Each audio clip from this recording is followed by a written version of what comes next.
یہ دعا جو ہے یہ معمولی چیز نہیں. اس وقت جبکہ کوئی وسیلہ نظر نہیں آ رہا، کوئی سبب نظر نہیں آ رہا، ہر طرح کے وسائل منقطع ہیں اور فرعون کا جبر و ظلم جاری ہے، اس وقت میں اس کا وظیفہ بنا لیا. ربنا لا تجعلنا فتنة للقوم الظالمین ونجنا برحمتک من القوم الکافرین. اللہ تعالیٰ نے اس کے ذریعے اپنی رحمت اور قدرت کا اتنا بڑا معجزہ دکھایا. تو یہ دعا ایسی بتائی گئی ہے. اللہ تعالیٰ جو یہ واقعات بتاتے ہیں نا، بار بار موسیٰ علیہ السلام کا ذکر آ رہا ہے، مختلف پیغمبروں کا آ رہا ہے، اور اس کے اندر جو واقعات پیش آئے ہیں ان کی تفصیل بتائی جا رہی ہے. یہ محض کوئی تاریخ بتانے کے لیے نہیں، قصہ کہانی کہنے کے لیے نہیں، بلکہ اس لیے تاکہ اس سے ہمیں سبق ملے.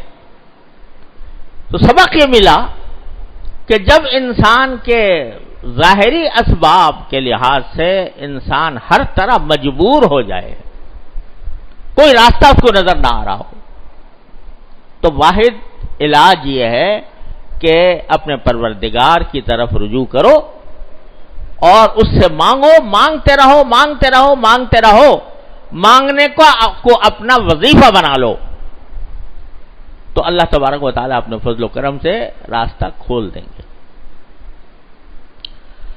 اب دیکھو اس وقت ہماری حالت بھی ایسی ہے. اگر دیکھا جائے تو پورے عالم اسلام تقریباً اسی آزمائش میں ہے جس آزمائش میں موسیٰ علیہ السلام کی قوم تھی. اس وقت مقابلے میں فرعون تھا، ظلم کرنے والا وہ تھا، اور اسی کے ظلم و ستم میں بنی اسرائیل پسے ہوئے تھے اور کوئی راستہ نظر نہیں آ رہا تھا. آج اگر ہم اپنے حالات پر غور کریں، عالم اسلام کے حالات، اپنے ملک ہی پر نہیں، ملک سے باہر مصر میں کیا ہو رہا ہے، شام میں کیا ہو رہا ہے، لیبیا میں کیا ہو رہا ہے، افغانستان میں کیا ہو رہا ہے، کشمیر میں کیا ہو رہا ہے، فلسطین میں کیا ہو رہا ہے، جتنا عالم اسلام ہے وہ سارا کا سارا اس عظیم فتنے میں مبتلا ہے. کیا مبتلا ہے کہ جو کافر طاقتیں ہیں، غیر مسلم طاقتیں ہیں، وہ چاہے یہودیوں کی ہو یا عیسائیوں کی ہو یا دہریوں کی ہو، وہ سارے عالم پر ایک ان کا غلبہ ہے، اور وہ صرف براہ راست ظلم کرنے کے بجائے ریاستوں سے اور ملکوں سے کھیل رہے ہیں. ہمارے ہاں عالم اسلام میں جو حکومتیں آتی ہیں وہ انہی کے چشم ابرو کے اشارے پر آتی ہیں اور انہی کے مقاصد کو پورا کرتی ہیں. جو ان مقاصد کے راستے میں رکاوٹ بنتا ہے اس کو نشانہ عبرت بنانے کی کوشش کی جاتی ہے.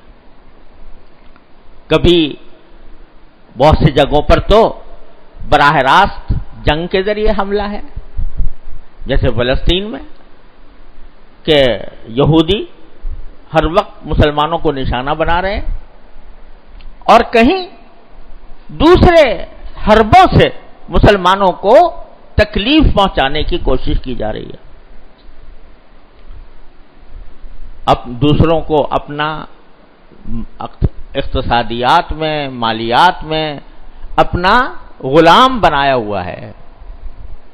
کوئی ملک ان کی دسترس سے باہر نہیں ہے، اور وہ جو چاہتے ہیں وہ ہمارے معاشرے کے اندر وہ کرتے ہیں. انتخابات بھی ہوتے ہیں بظاہر دیکھنے کو عالم اسلام کے اندر، لیکن حقیقت میں پیچھے جو قوتیں کار فرما ہیں وہ ان ظالم قوموں کی ہیں. ہر انسان سمجھتا ہے کہ بھئی جو کچھ ہو رہا ہے وہ امریکہ کے کہنے پر ہو رہا ہے اس کے. تو یہ حالت ہماری جو ہے، بظاہر ہم آزاد ہیں، یعنی ریاستیں مسلمانوں کی آزاد ہیں بظاہر، وہ کسی کے زیر نگی نہیں ہیں، لیکن حقیقت میں غلامی کا طوق ان کے گردنوں میں پڑا ہوا ہے، یا سیاسی غلامی کا یا اقتصادی غلامی کا طوق ہمارے گلے میں پڑا ہوا ہے۔ ہم اپنے صبح کی شام کی زندگی میں ہمیں پتہ ہی نہیں لگتا، لیکن ہم میں سے ہر شخص جو ہے وہ کروڑوں کا مقروض ہے ان قوموں کا، اور اس سے نکلنے کا راستہ آسان نہیں معلوم ہو رہا۔ اب بیچارے عوام کیا کریں؟ ان کو پتا ہے کہ ہمارے ساتھ کیا کھلواڑ ہو رہی ہے، ان کو پتا ہے کہ ہمارے اوپر یہ غیر ملکی طاقتیں ہمارے اوپر حکمران ہیں، وہ بیچارے کیا کریں؟ تو اس میں افسوس یہ ہے کہ ہم لوگ اس کے اوپر باتیں تو بہت کرتے ہیں، تبصرے بھی بہت کرتے ہیں، لوگوں کے اخبارات میں تبصرے بھی آ رہے ہیں، تقریریں بھی ہو رہی ہیں، اور لوگ افسوس کا بھی اظہار کر رہے ہیں، لیکن جو اصل کرنے کا کام ہے وہ اس کی طرف ہم متوجہ نہیں ہیں۔ وہ کیا ہے؟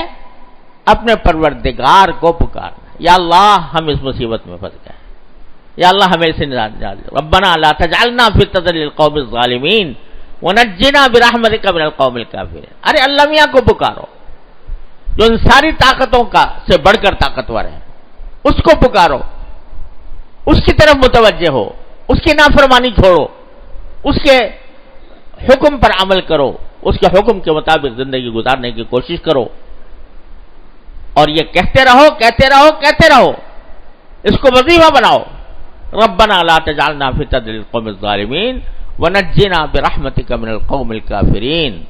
یہ تمہاری زبان پر چڑھا ہوا ہو، یہ پڑھی ہوئی ہو یہ دعا۔ تو اگر بندہ اپنے پروردگار کی طرف متوجہ ہوتا ہے تو پھر اس کی رحمتوں کے دروازے کھلتے ہیں۔